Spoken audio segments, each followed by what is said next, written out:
સમાયોજન. It was a mistake not to take Nana, our grandfather, to the funeral of our grandmother, our Nani. અમારા નાના દાદાને અમારી નાની દાદીના અંતિમ સંસ્કારમાં ન લઈ ગયા એ એક ભૂલ હતી. Go take her away, whispering to her ears that I too am on the way, not far behind. Tell her I will see her in the beyond. જાઓ એને લઈ જાઓ. તેણીના કાનમાં તેમણે ધીમેથી કર્યું હતું કે હું પણ તારી જ વાટમાં છું. ઘણે દૂર નથી. તેણીને કહો કે હું એને પરલોકમાં મળીશ. With heavy hearts, we hoisted Nanny's spear over our shoulders. I turned to look just once and found Nana stepping away from the balcony in the room, pulling the door shut after him. He had lived with Nanny for over half a century, seen her radiant face every day of those years. ભારે હૈયે અમે નાનીની નનામીને ખભે લીધી હતી. હું માત્ર એકવાર જોવા પાછો ફર્યો અને જોયું કે નાના અગાસીમાંથી ખેંચીને બારણું બંધ કરીને તેમના રૂમમાં જઈ રહ્યા હતા. તેઓ નાની સાથે અડધી સદી ઉપરાંત રહ્યા હતા અને તે વર્ષો દરમિયાન દરરોજ તેણીનો ખુશખુશાલ ચહેરો નિહાળતા. He must have been what, about 85, and yet he would find something to grumble at everything Nanny did. He would keep quibbling with her as if they were two people who had just married in the first flush of love and were still discovering each other. At times a petty quarrel would push them into long silence. They would stop talking to each other for days together. When we would try to intervene, all Nana would quip, "It happens, son, it happens. It takes time to adjust to each other." તેઓ લગભગ 85 વર્ષના થયા હશે, છતાંય નાની જે કાંઈ કરતા એમાં એમને ખામી કાઢવા જોઈતી હતી. તેઓ તેણીને સાથે અવારનવાર વાદ વિવાદ કરતા રહેતા, જાણે કે તેઓ પ્રથમ દ્રષ્ટિએ પ્રેમમાં પડી હમણાં જ પરણ્યા હોય અને હજુ એકબીજાને જાણવાનો સમજવાનો પ્રયત્ન કરતા ન હોય. ક્યારેક તો તેમના નિયંત્રણ બહારનો ઝઘડો તેમને મૌનની ગર્તામાં ધકેલી દેતો. દિવસો સુધી બંને એકબીજા સાથે બોલવાનું બંધ કરી દેતા. જો અમે વચ્ચે પડવા સમાધાન કરાવવા પ્રયત્ન કરીએ તો નાના અમને કટાક્ષમાં કહેતા, "દીકરા, એવું તો થાય, આમ તો ચાલ્યા કરે. એકબીજા સાથે અનુકૂલન સાધતા સમય તો લાગે ને." It was fun listening to him talk. Mother would always reprimand us. "You people provoke him and my mother has to bear the brunt." Her mother means our Nani, and Nani would push out a few words together from her toothless mouth. "Be grateful that I gave you 2 grandsons. Now for the love of God, just shut up." તેમને વાતો કરતા સાંભળવાની બહુ મજા પડતી. માં હંમેશા અમને ઠપકો આપતી, "તમે લોકો એમને ચડાવો છો અને મારી માએ સહન કરવું પડે છે." તેણીની માં એટલે અમારી નાની, અને પછી નાની તેણીના બોખા મોઢામાંથી એક સાથે થોડાક શબ્દો સિસકારાના અવાજ સાથે બોલી જતી, "આભાર માનો કે મેં તમને 2 પૌત્રો આપ્યા છે. હવે ભગવાનને ખાતર બોલવાનું બંધ કરો." My brother and I were at a very young, impressionable age when our father married a second time. He would often arrogantly parade into the house with his new wife. Mother was helpless. There was nothing she could do about it, but Nanny fought with her and scooped the 2 of us into her arms and brought us into her house, saying, "You want to rot here? Do so, but I am not letting my grandchildren stay here to get thrashed by their stepmother." અમારા પિતાજીએ જ્યારે બીજી વાર લગ્ન કર્યા ત્યારે હું અને મારો ભાઈ ખૂબ જ નાની સંવેદનશીલ ઉંમરના હતા. તેઓ ઘણીવાર તેમની નવી પત્ની સાથે વટભેર ઘરમાં પ્રવેશતા. માં લાચાર હતી, પણ નાની તેણીની નવી પત્ની સાથે ઝઘડતા અને બોલતા બોલતા અમને બંનેને હાથમાં ઉપાડી લઈ ઘરમાં લઈ આવતા. "તારે અહીં સડવું છે તો સડ, પણ હું મારા પૌત્રોને એમની અપરમાના હાથે માર ખાવા અહીં નહીં રહેવા દઉં." If anyone got her way with Nana, it was Nani. She would tell it to his face, "You will regret it the day I die. You don't speak with the mother of these 2 children." There also not going to talk to you. You will sit all by yourself in the balcony and bath in the sun and your own loneliness. જો કોઈ નાના પાસે કામ કઢાવી શકતું હોય તો એ હતા નાની. તેણે તેમને મોઢામોઢ કરી દેતા. હું જે દિવસે મરી જઈશ ને ત્યારે તમે આ બધા માટે પસ્તાશો. તમે આ બે બાળકોની માતા સાથે બોલતા નથી ને, એ લોકો પણ તમારી સાથે વાત નહીં કરે. તમે તમારે અગાસીમાં એકલા એકલા બેસી તડકો ખાજો.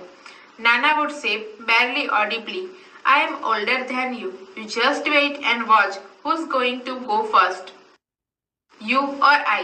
She would simply say, yes, you will see. Just watch. માંડ સાંભળી શકાય તેવા ધીમા અવાજે તેમ નાના કહેતા, હું તારા કરતા ઉંમરમાં મોટો છું, રાહ જો. અને જો કોણ વહેલું જાય છે, તું કે હું? And Nani really did live before him. Nana became all the more irritable now, as if he had lost a wager. For a few days he took out his anger on his food. He would push away his plate and say, tell her I don't want to eat. અને નાનીએ તેમની પહેલા વિદાય લીધી. હવે નાના પહેલાથી વધારે વિક્ષિપ્ત થઈ ગયા, જાણે કે તેઓ કોઈ શરત હારી ગયા ન હોય. થોડાક દિવસ તો તેમણે તેમના જમવા પર ગુસ્સો ઠાલવ્યો. તેમની પીરસેલી થાળીને ધકેલી દેતા અને કહેતા, એને નાનીને કહી દો કે મારે જમવું નથી. He imprisoned himself in the bedroom. He removed a few of Nani's belongings to make the room livable for Nana, but he did not let us cart away Nani's bed. In a dry, hollow, coarse voice, he said, let it be. Where else is she going to sleep? તેમણે પોતાની જાતને શયનખંડમાં બંધ કરી લીધી. અમે નાનીની કેટલીક ચીજ વસ્તુઓ ત્યાંથી હટાવી લીધી, જેથી નાના માટે એ રૂમ રહેવા લાયક બને, પણ એમણે અમને નાનીનો પલંગ ત્યાંથી ખસેડવા ન દીધો. શુષ્ક, ઊંડા, કર્કશ અવાજે એ બોલ્યા, તેને પલંગને ત્યાં જ રહેવા દો, નહીં તો એ બીજે ક્યાં સૂઈ જશે. The day we had to take Nani's ashes away from immersion, that day too Nana stayed locked in the room. When I went in, I found him sitting on her bed. He just touched the urn and said, take him away. All my life he just kept fighting with me. જે દિવસે અમારે નાનીના અસ્થિનું વિસર્જન કરવા જવાનું હતું તે દિવસે નાના રૂમમાં જ પુરાઈ રહ્યા. જ્યારે હું અંદર રૂમમાં ગયો તો મેં એમને તેણીના પલંગ પર બેઠેલા દીઠા. એમણે જરાક અમથો અસ્થિકુંભને સ્પર્શ કર્યો અને કહ્યું, તેણીને અહીંથી લઈ જાઓ. આખી જિંદગી તેણી મારી સાથે ઝઘડતી જ રહી છે. The shift was gradual. I did not pay much heed to it that first day, but later it became more evident. આ બદલાવ ઘણો ધીમો હતો.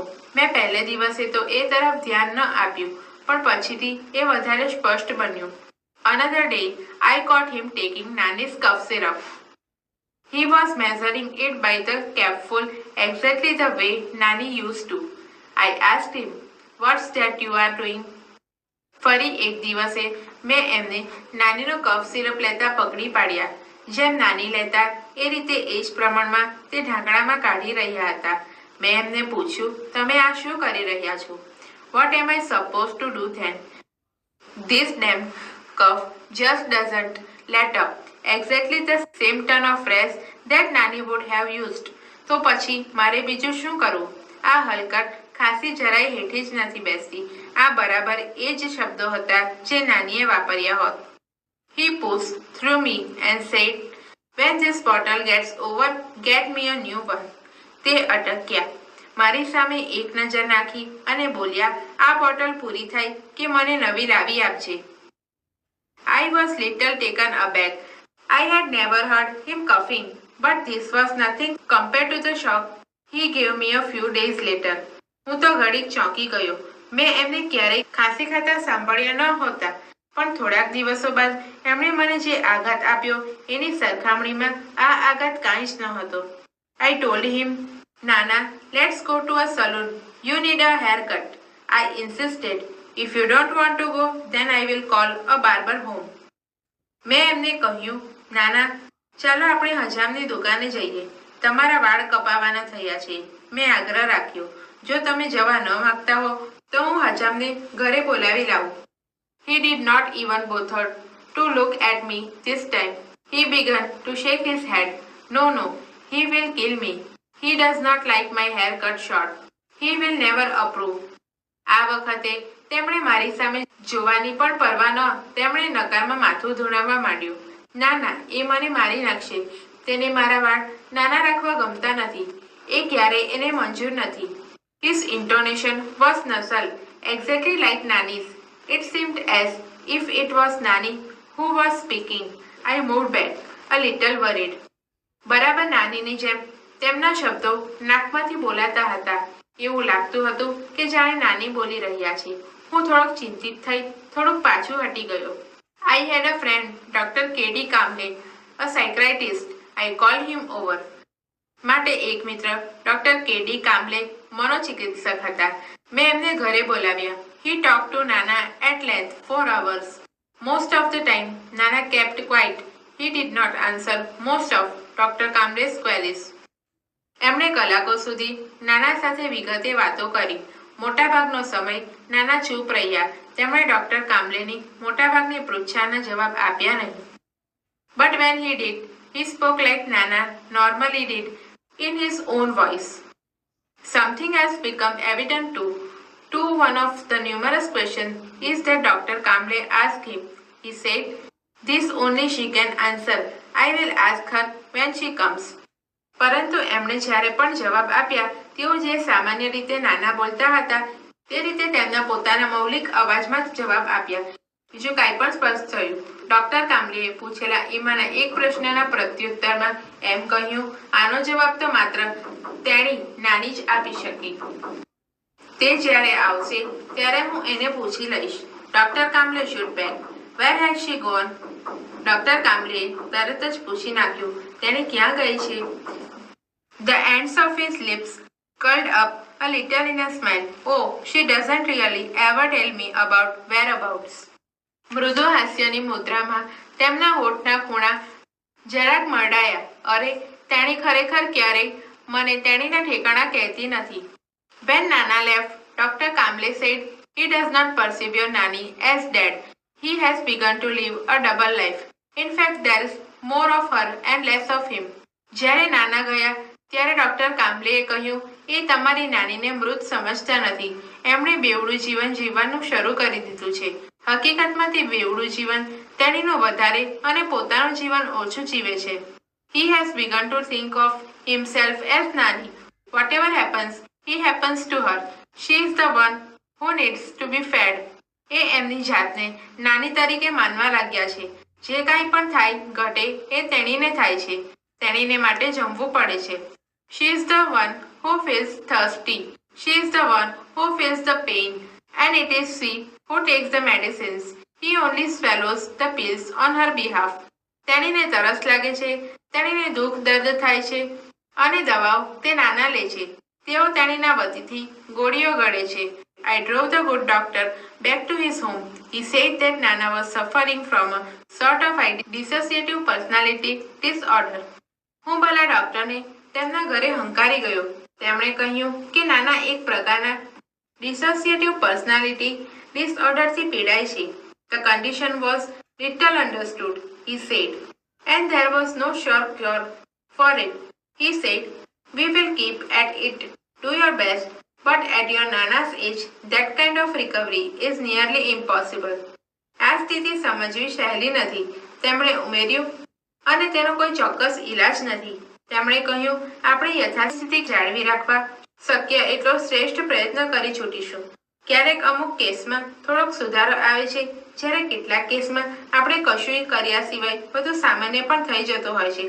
પણ તમારા નાનાની ઉંમરમાં આ પ્રકારની રોગમુક્તિ લગભગ અશક્ય છે. As I was about to leave, he asked me, tell me one thing, how does it make any difference to you whether he is Nana or thinks himself to be Nani? How does it change anything whether he eats raita by staying your Nana or refuses to eat raita by morphing into your Nani? Let him live his life any way he wants to. જેવો હું જવા માટે ઉઠ્યો તેમણે મને પૂછ્યું, મને એક વાત કહો, એ નાના છે કે તેઓ પોતાની જાતને નાની માને છે? એ બાબતથી તમને શું ફરક પડે કે નાના તરીકે રાયતું ખાય કે પોતાની જાતને નાનીમાં પરિવર્તિત કરી રાયતું ખાવાની મના કરે? એવી પરિસ્થિતિ કેવી રીતે બદલાય? મારું એવું કહેવાનું નથી કે આ વાત વિચિત્ર કે અસ્વાભાવિક નથી, પણ એમને જેમ છે તેમ રહેવા દો. એ જે રીતે ઈચ્છતા હોય એ રીતે એમનું જીવન જીવવા દો. I was late coming back home, but I did feel quite unburdened and a lot less worried by what Dr. Kamble had said. I thought the way Nana had made his adjustments with Nani, we too should make adjustments with him. મારે ઘરે આવતા મોડું થયું, પણ doctor કામલેએ જે કહ્યું એનાથી મને બોજમુક્ત તેમજ ચિંતામુક્ત થયાનો અહેસાસ થયો. મેં વિચાર્યું કે જે રીતે નાનાએ નાની સાથે સુમેળ કરી લીધો એ રીતે અમારે પણ તેમની સાથે સુમેળ કરી લેવો જોઈએ. I reached home. When I walked into Nana's room to wake him up, I found him sleeping in Nani's bed. I lifted the blanket to wake up him too up. I was stunned. He was sleeping in Nani's dhoti and blouse. હું ઘરે પહોંચ્યો. જ્યારે હું નાનાના રૂમમાં તેમને ઉઠાડવા ગયો તો મેં જોયું કે તેઓ નાનીના પલંગમાં સૂતા હતા. મેં એમને ઉઠાડવા એમણે ઓઢેલો ધાબળો ઉપાડ્યો તો હું ડઘાઈ જ ગયો. તે નાનીની ધોતી અને બ્લાઉઝ પહેરીને સૂતેલા હતા.